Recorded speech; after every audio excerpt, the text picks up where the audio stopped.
We are being joined by Sidney Crosby of the Pittsburgh Penguins, and also tomorrow is the 10-year anniversary of the Golden Goal, as we all know. Sid, thanks so much for doing this. How are you today? Doing good, doing good. It's hard to believe it's been 10 years. Well, I'm curious, how many times have you? I had a few questions about that goal. How many times have you watched it, and what do you remember thinking the moment you saw Ryan Miller sort of slide his hand up the stick and think about a poke check? I mean, we've all broken this thing down and try and say, well, this is what Sid is thinking. This is what Sid wants to do. Sid, what was all that? Yeah, I mean, I haven't kind of seek to watch it. I think it's something it pops up once in a while, and it's always fun seeing the goal. But as far as what I was thinking, I think I just got into that area when Jerome threw the puck, and I just wanted to make sure I got a shot away. I mean, there wasn't, I don't know if I saw his hand slide down the stick or if it was more just trying to make sure that I got a shot away. I think if I would have taken it to my backhand to the net, it might have got poked. So I just tried to make sure I got a quick shot away from that area. Does that experience make you more passionate about the NHL and getting the players to the Olympics and the upcoming China Games? Is that something that has led you to believe that all these players need to have that unbelievable experience, or are you a little more understanding that it is difficult for the NHL in their season?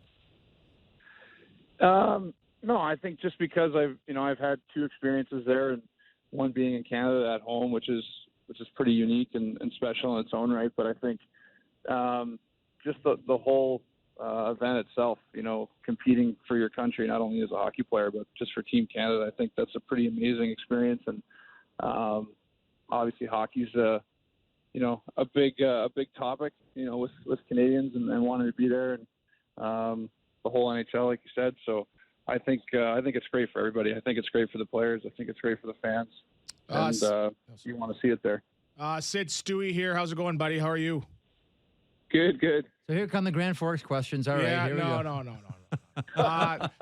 Yeah, I tweeted some pictures from World Juniors back in the day. No big deal, but I love it. Yeah, obviously I'm on the radio now doing some TV stuff, but I also coach young kids. And how important is your commitment to fitness to, play at a high level of hockey, especially when coming back from injuries? Because a lot of kids now, they're focusing on the on-ice skills and the skills part of it, but they're not really focusing on the gym. How important is that off-ice stuff? I know you've done some stuff with Andy O'Brien over the years, but how big is that commitment to fitness to being not just a good NHL player, but a superstar? Yeah, I think it's really important. I think it's something you're seeing that everyone's doing now. I mean, on and off the ice, everyone's always looking to gain that edge however they can. And I feel like there was a point where if you were training hard off the ice, you might be someone who's not typically doing that. But I think now as a whole, whether it's teams or individual players, I think everyone's paying a lot of attention to that. So to find your edge, that's definitely the way to do it. One more question about the Golden Goal, and then we'll move on to the Penguin stuff. But I am curious because I'm one of these people too. Oh, Sidney Crosby's coming on. My first instinct is it's a 10-year anniversary of the goal. I want to tell him where I was. I think a lot of people have that with this goal specifically. It's sort of this Rhyme of the Ancient Mariner type motif. Do you find yourself, Sid, getting pulled aside by people that feel compelled to tell you where they were at all these big Sidney Crosby milestone events, and this may be, might maybe being top of the list?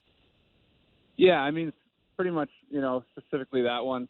I think just, when you hear that, it's really cool. I mean, we all share a passion for the game, and obviously I'm lucky enough to play NHL, but I'm a fan of the game, and I remember, where I was for certain moments for games I watched or milestones and things like that. And yeah, it's just it's a really cool feeling, and to know that you're a part of that, and the way it worked out was just unbelievable.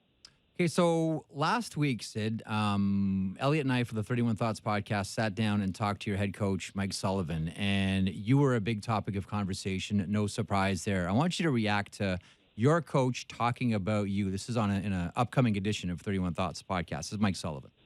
Sid's a guy that wants to win. He looks for feedback. He likes the feedback.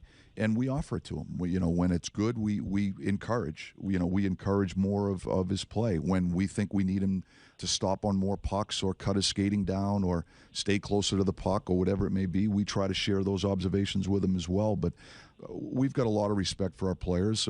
But as I said, my commitment to them I was going to be straight up with them. I'll be honest with you guys, and we'll try to create a partnership here where we can try to problem solve and meet the challenges that this league ultimately presents.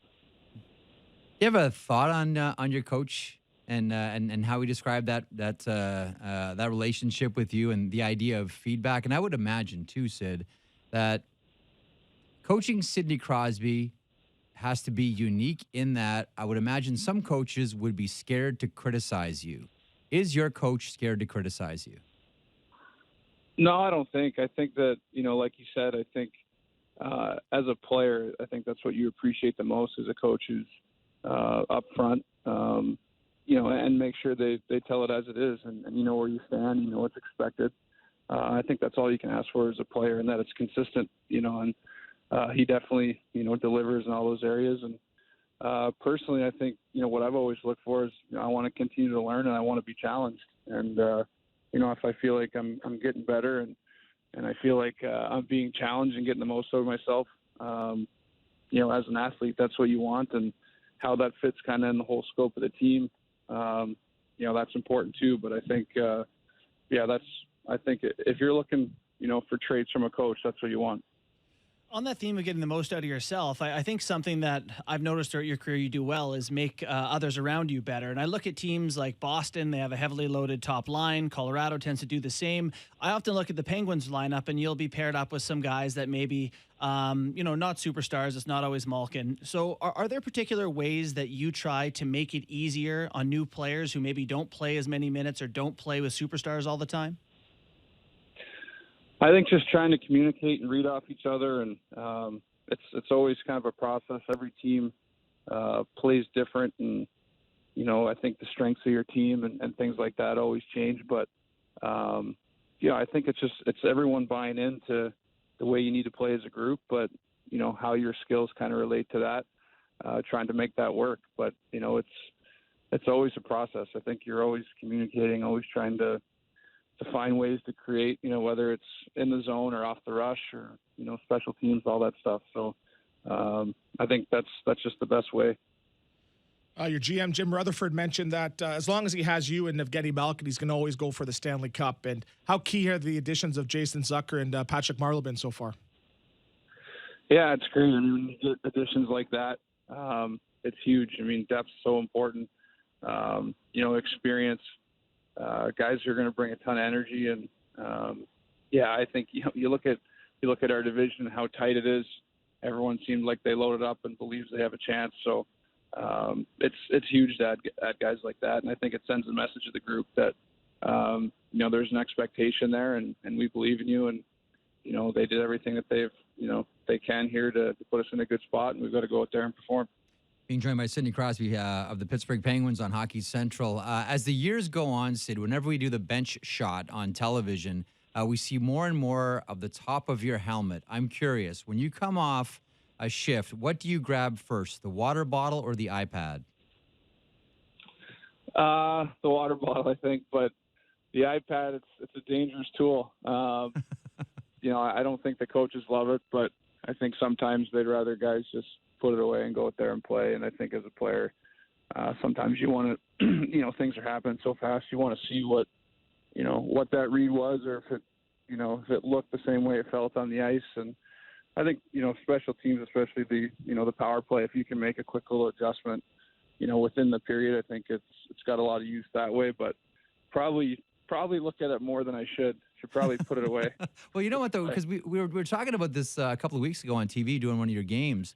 And you look at yourself and you're on the bench and the guys are around you, and it almost feels as like, look, Crosby's coaching these guys now. Like to Justin's point, new players come in. This is Sidney Crosby showing these guys how we play in Pittsburgh. Is that accurate?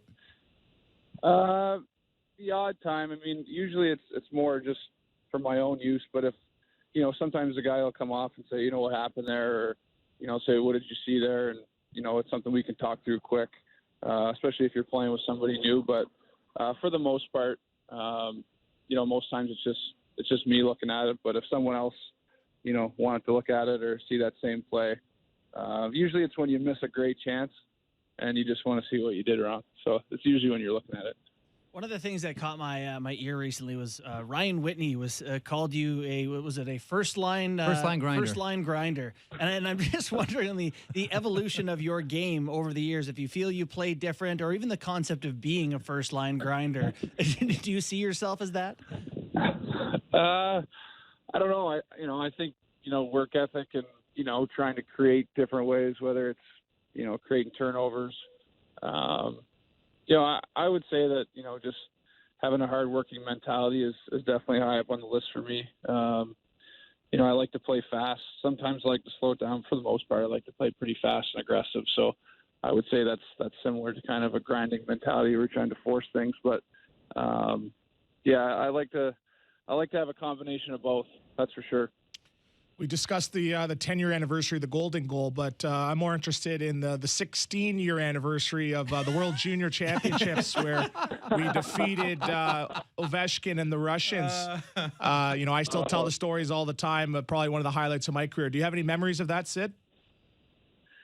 Yeah, I was babysitting you a lot of that. Save that for Chicklets. You know what? That was just an awesome group of guys, and just the way that just the way how motivated we were after the year before to have all those guys return, and just an awesome group. Just love seeing all those guys.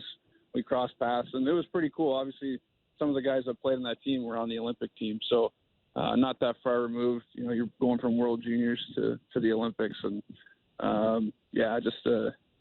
that group. It's pretty awesome group. Best junior hockey team ever assembled. Sid, I want to end on a couple of things. I wanted to ask you about the Crosby camp, which I understand is back. But first, for me, the play of the year happened with you. Surprise.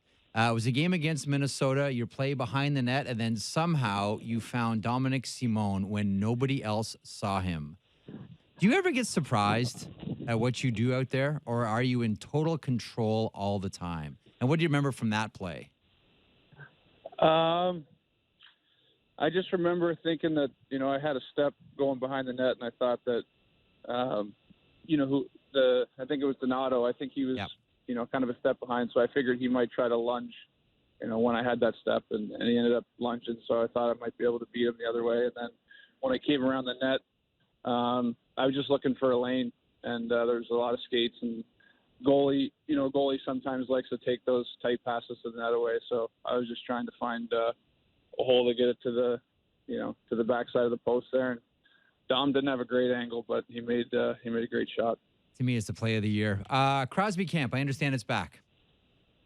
Yeah, it's always fun. I mean, the kids have so much energy, and it's a great way for everyone in the community to kind of get together, and we get kids from all over the world. So we've had great experience with it. We get a ton of help with volunteers, which is huge. But try to be there as much as I can, and every time I go there, it's just it's a lot of fun to be around those kids. Last time the Crosby camp was hot, Pittsburgh Penguins won the Stanley Cup. No pressure, Sid. On that, we'll let you go. You're being very generous with your time. I know you have lots to get to. Best of luck the rest of the way and into the playoffs, Sid. We'll catch up soon. All right. Thanks a lot, guys.